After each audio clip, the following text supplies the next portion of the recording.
Hey folks, today we're at the Gulfport, Mississippi Museum of History. I'm with Lori and my mom. Let's go inside. I look forward to taking you through here. It's a beautiful place. It was the original train station here in Gulfport, and there's going to be a return to service. Now, people won't actually come in this area like they used to. They'll just get tickets from outside on a kiosk. But the service from Gulfport to New Orleans will resume. So you've got a lot of the history of New Orleans and Gulfport. A lot of people in New Orleans would have summer homes in Gulfport, get out of the big city, come either to Gulfport or Bay St. Louis. Lots of early history in the photos around the room. I'm going to do a much bigger deep dive in a long form video about the history of Gulfport in this museum. Have a nice area for the kids, which is the area that used to be the freight room for the train cars that they then enclosed later on. A lot of historical figures from Gulfport. John Robinson has a big display. He was an African-American aviator. He's been called the inspiration or the father of the Tuskegee Airmen. Couldn't get into flight school.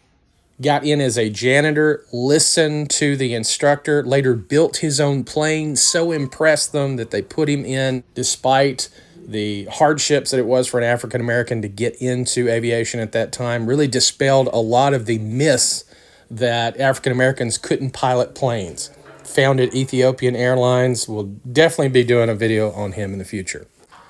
Now my mother actually asked a question about this piece of furniture, and it belonged to President Jefferson Davis of the Confederacy. Would have never known that. I'm so glad she asked that question. Here's some memorabilia from the Gulfport Military Academy. I did the video about the friendship tree. You can hear more about Colonel Hardy in that one. These are homes that were destroyed in Hurricane Katrina in the area, in the Gulfport area specifically, that have not come back. So all of these are homes that were once and are no more. Lots of history from the surrounding area. They're starting to build up quite the yearbook collection. Gulfport as a city actually is relatively young, so the historical items are not as vast as you might expect from such a large city. It's the third largest in all of Mississippi.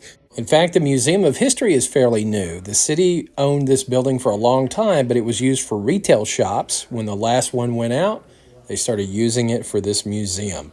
And they've done a great job to really make a showcase for how great this city is and the people that make it home.